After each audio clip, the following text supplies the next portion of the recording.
Ci siamo? Check check. Ok, allora buonasera a tutti, ci troviamo alla Playroom di Pantera, nella postazione esclusiva del nostro nuovo podcast, privo di nome. Abbiamo il piacere questa sera di ospitare nella nostra Playroom niente po' di meno che da Queens, New York, leggendari Fedro Star da ONYX. A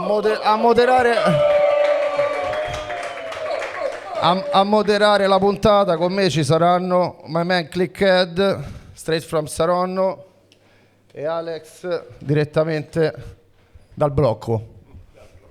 Ok, Fedro si mette la maglietta che abbiamo prodotto, propaganda, collaborazione con ONYX, la potete trovare sul nostro sito e oggi qui da Pantera Playroom.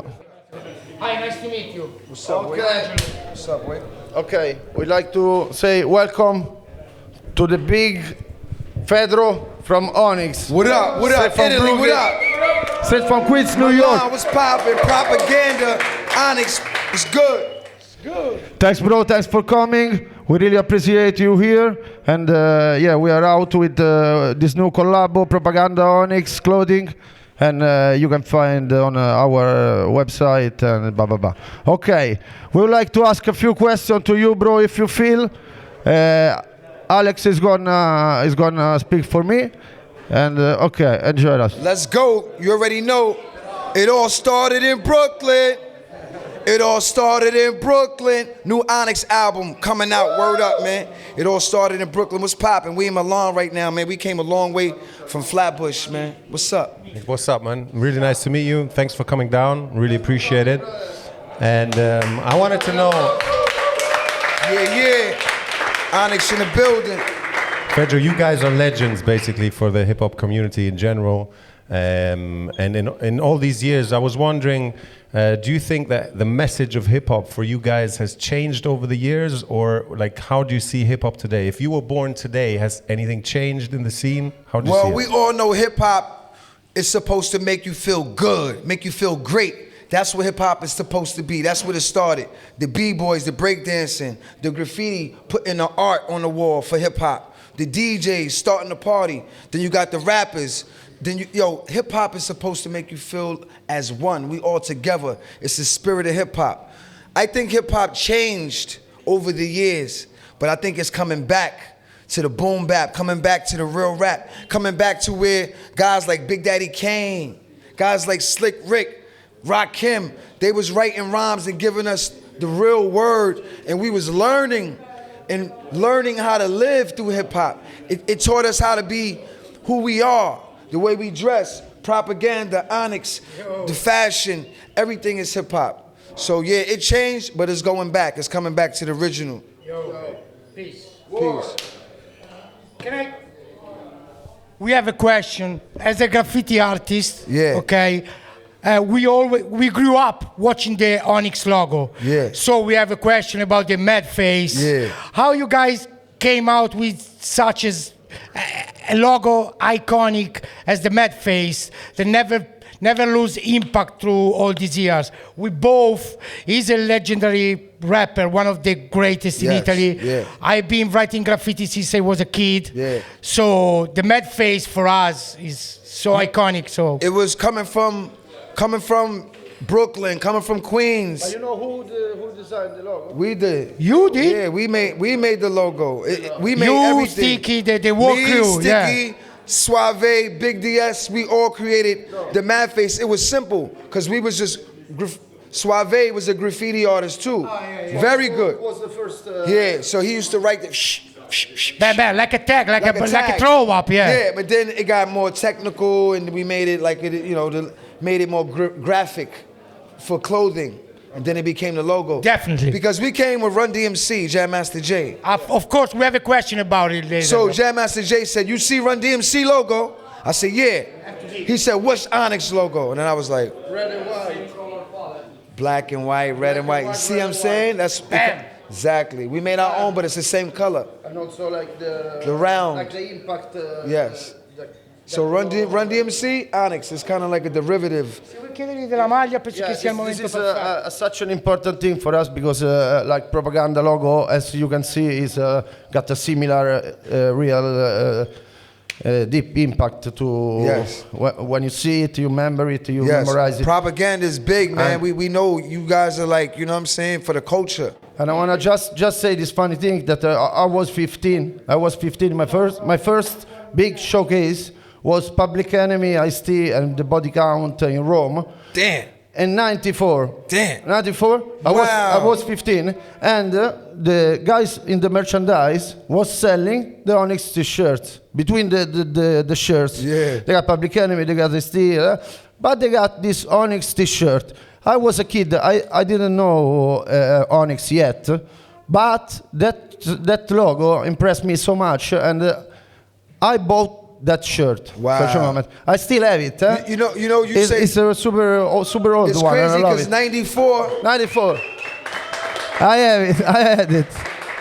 Yeah, man. Yeah, man. 94, we performed with ONYX. Yeah. This is what happened. I'm gonna show you why they had that T-shirt. Oh, right? please, I'm gonna tell you please. why. ONYX was on tour with Dr. Dre and Snoop Dogg.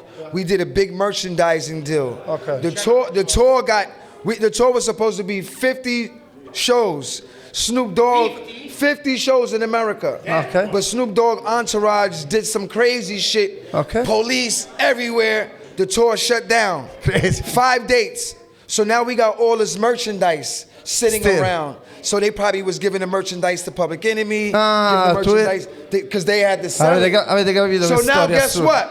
I never knew that. Now I know No, where you- the verse went. They gave it to Public Enemy. That's why we love hip hop because Wow. these great things. Wow. Okay, thanks, man. That's crazy. What a story, man.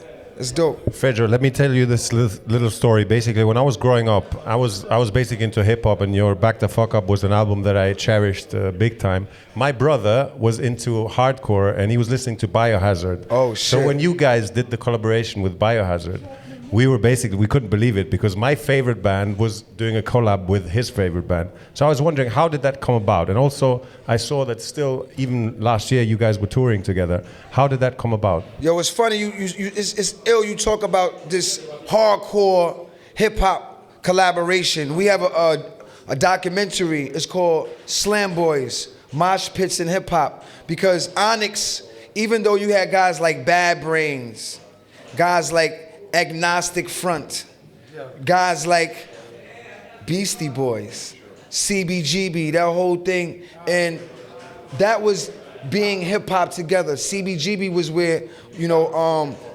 Beastie Boys kind of put it together, and then we come with the slam because we came from Run DMC.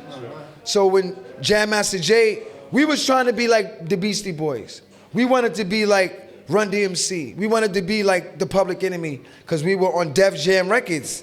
So we were making records like those guys. So we always had the rock and roll, hip hop shit because Run DMC, walk this way. Aerosmith, yeah, of course. They started this shit. And then, Run DMC wrote all the rhymes for Beastie Boys' first album. Slow and low, all that shit, that's Run DMC pen. So we from that era, we from that connection. And then we went on to write songs with Run DMC, and then we got with Biohazard, it was over. Because Biohazard is from Brooklyn, they like the hardcore, but they got that hip hop shit with them. And we hip hop, but we got a little bit of rock with us, so it made crazy sense. So shout to Biohazard, man. Nice one, nice one. You are from New York as well? They from Brooklyn. Because I know a little bit about the New York hardcore scene. Yeah. So like the Mobb Deep with the Agnostic Front, you with the Biohazard, May and Lauren with the Cold War. Yeah. There is like, I remember a compilation. Yeah. And then the Mobb Deep had the thing for the logo with the other crew. You remember that? I remember, I see an interview, I had a question about ONYX, the foundation. Yeah. And you used to be a barber Yes. in Queens, Yes. if I'm not wrong. Yeah. So we had a question, we think if you can talk about the foundation, how you and Sticky and the rest of the crew, you meet each other and you came on with Slam and The rest is history. It all started in Brooklyn. Yeah. We from Brooklyn first. Okay. And then Sticky Fingers from Brooklyn. Fredro Stars from Brooklyn. Suave's from Brooklyn. Big DS was from Queens. We all moved to Queens. Are you all from Brooklyn, then you moved to Queens? Yes. I thought you was for Queens. I thought ONYX for Queens. Nah, we from Flatbush. All right. Sun C is from Bed-Stuy. We all moved to Queens, and when I met Suave, I'm like, yo, what's up? He was a new kid on the block, new kid in the school. Yeah. And I had a battle with this kid, and he was standing there. And after the battle, he was like, yo, Fredro, man, you pretty good, man. I got some turntables at my crib, because Suave was a DJ. He was like, let's go to my crib. I'll do the DJ, you be the rapper.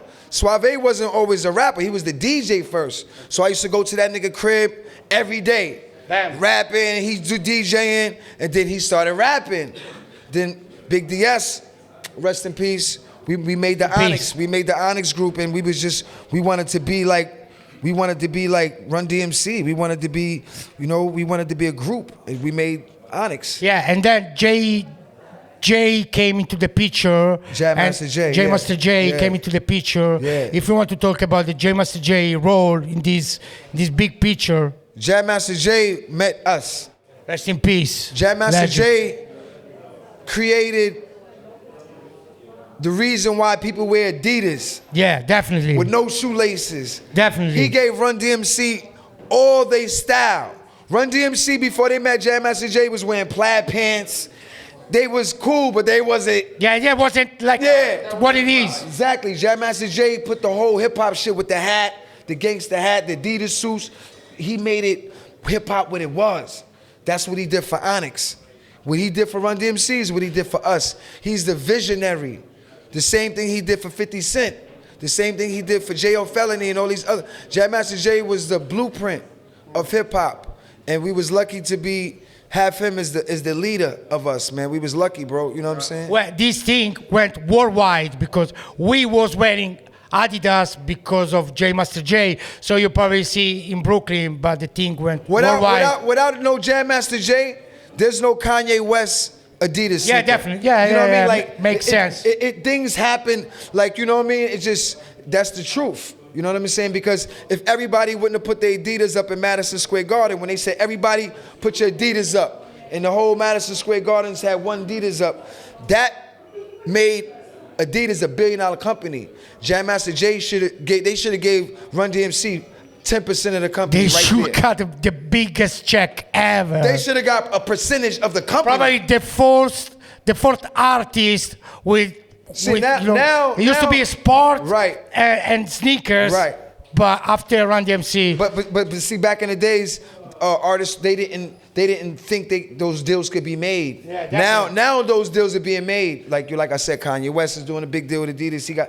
Now those deals are being made. But Jam Master Jay was the blueprint of all of that. Yeah. Thank you for that. No doubt. Fredro, I've got a little bit of a difficult question, maybe. Because basically, you've been talking about hip-hop culture, about multiculturalism in a way, because that's what it's all about. It's about being open. You said you were always open to collaborations. Yeah. So it's about being open, right? Yeah. We are all in Italy, in Europe in general. We've been always looking up to America in general for the culture, for that kind of thing, for the multiculturalism, all these things. And right now, we are a little bit disappointed with, at least I'm talking for myself, with what's going on in America, because we've always looked up to you guys, and right now what's happening in the country is a little bit scary for us. I wonder what you, as a true hip-hop artist who's been there from the beginning, what do you think about what's going on in your country right now? You have to be more specific, because there's so many fucked up things going on in America. I mean, you got to be more specific, because there's so many fucked up things going on in my country. I'm talking about multiculturalism. Even, right now, it's always been about inclusion, right? The hip-hop movement is about inclusion. Yeah. And right now, it seems like there is less inclusion than there's been before. So you're talking about collaborations, about featurings, about all these things, and you need to have an open mind for that, which I know you have. And that's always been an example to us, One thing, we have an album where we collaborated with a lot of different artists from around the world on one album. The worldwide album. We wanted to do that to show people that motherfuckers get busy everywhere. Italy, Paris, Germany. You got rap. The culture is worldwide. And we wanted to show motherfuckers that.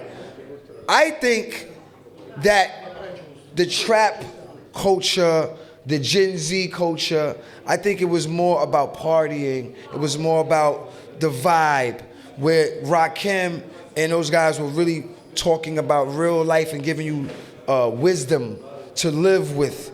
But I think for the last 20 years, hip hop didn't give you no wisdom. It didn't give you nothing to eat. It just gave you something to drink. But your body has to be fulfilled with nourishment. Hip hop is supposed to feed your mind. Exactly. So now it's back to that. I think the culture, the spirit of hip hop, we're gonna bring the culture back. And there's so many different genres of hip hop. You got skateboarding now. You know what I'm saying? The X Games, basketball, boxing, everything is hip hop. That should be, everything is hip hop. The whole world is hip hop. Straight up, fashion, you can't escape it. We own it. We gotta protect it. We gotta hold it. The spirit of hip hop, we gotta keep it positive. Church, bro. That's it. Exactly. Because if we don't keep it positive, it's gonna go down. Exactly. So now we gotta uplift that shit, bro. You know That's why you're still out there right now doing what you're doing, right? Yeah, I started my foundation called The Spirit of Hip Hop, and it's positivity. And we're using a lot of the forefathers' positive lyrics to guide the future of the younger generation, because the younger generation, they didn't hear it. Sure. They gotta study that shit. I grew up listening to KRS-One. I lived that. These young kids, they have to study. They gotta go on YouTube and receive it. I lived it, so we gotta give it to them. We gotta let them know what it was, because they've been missing it. Well, thanks for being an inspiration. No man. doubt. That's what my job is here for now. You know what I mean? Okay, I have two questions now. Yeah. The first one, how the ONYX went from the music business to the movie, because we all grew up watching Clockers, Spike Lee movies, Sticky with the guns. Scientific, sticky Exactly. fingers, Every outfit with the guns.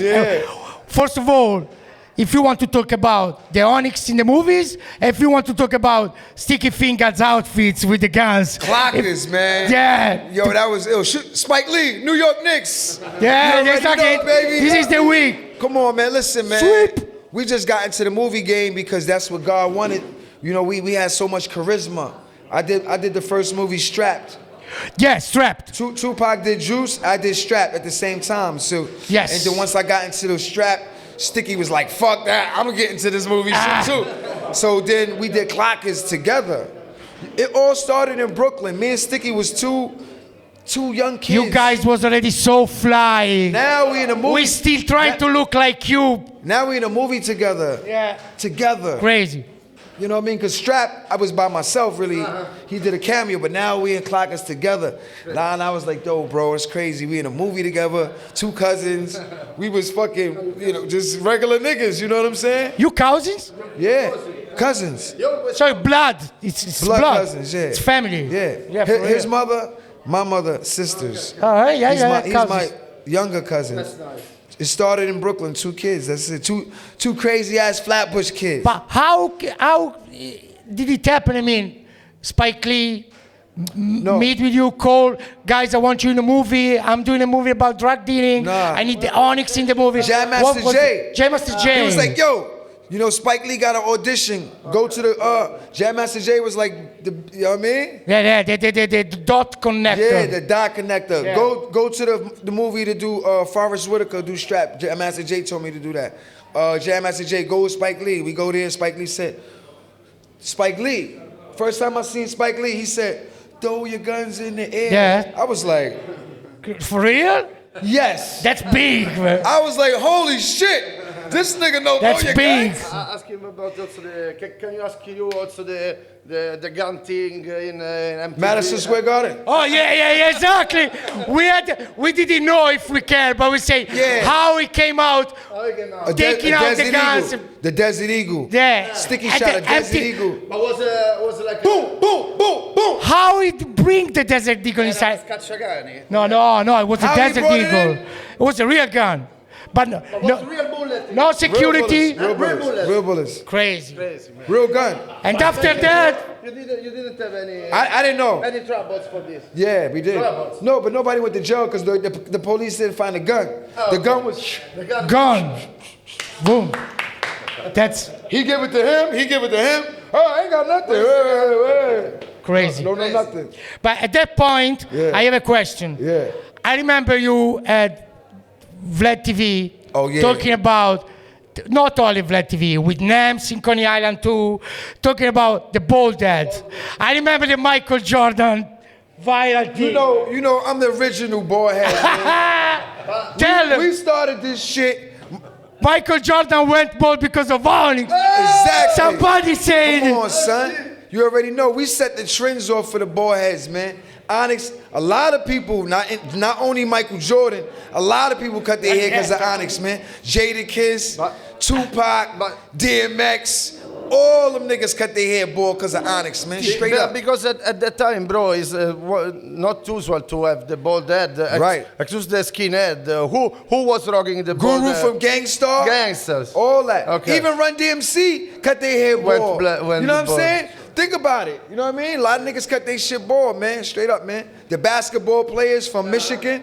You know what I'm saying? Set this Jalen trend. Rose and all them niggas have bald heads, man. Trendsetter. Trendsetters, B. Well, because the question essentially now, I was kidding, but I mean, everybody talks. I have a friend from New York. He say around 94, 95, everybody want to look like the ONYX. So the question was, how at the moment you was living like you have such an impact on New York, but after the whole USA, Europe. So how was being the influence about everybody? How you lived about it? How you felt? You know, we didn't even know. We didn't know. We just was doing what we was just doing us. We didn't know people in Italy could even hear it. We didn't know people was listening. We was just worried about us in the studio. We didn't know about none of this. All we knew was Southside Queens. Nobody traveled nowhere. We didn't go nowhere. All we knew was the neighborhood. That's all we knew. And that's all we could talk about. We didn't know the guys was gonna be in Italy being influenced by ONYX. We didn't know, but now that we know, it's like, oh shit. Yes, man. That shit was crazy, because, you know, the record labels, what they give you, they put you on TV, they put you on MTV, the little kids see that, they wanna be that, because you're being brainwashed. Yeah. They're giving you the fucking shit. So we gotta control that shit, man, keep the culture dope.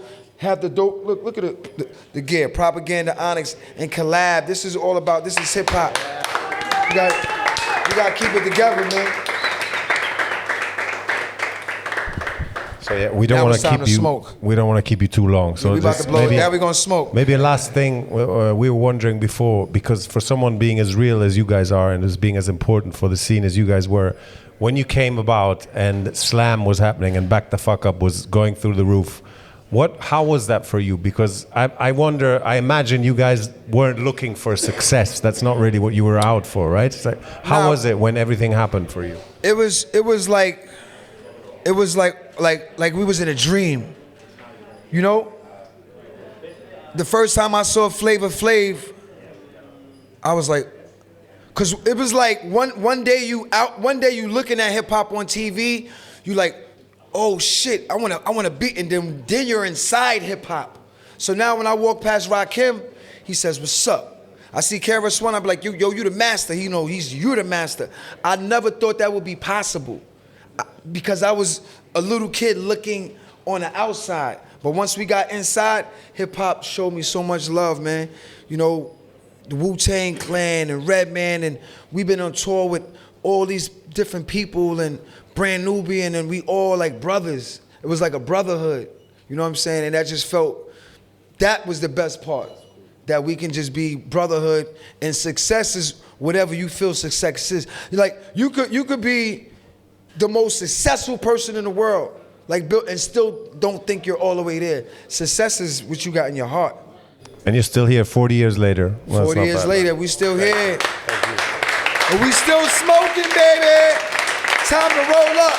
It all started in Brooklyn. The new album is out. Make sure you cop that. Thanks, Pedro. The guys are starting the new tour, right? You are on a European tour. It all started in Brooklyn tour. We outside. Word up. Salute the Sticky Fingers. Salute the Good Friday Entertainment. Salute the 100 Mad. We out of here. Thanks for coming, bro. No doubt. Thanks for coming.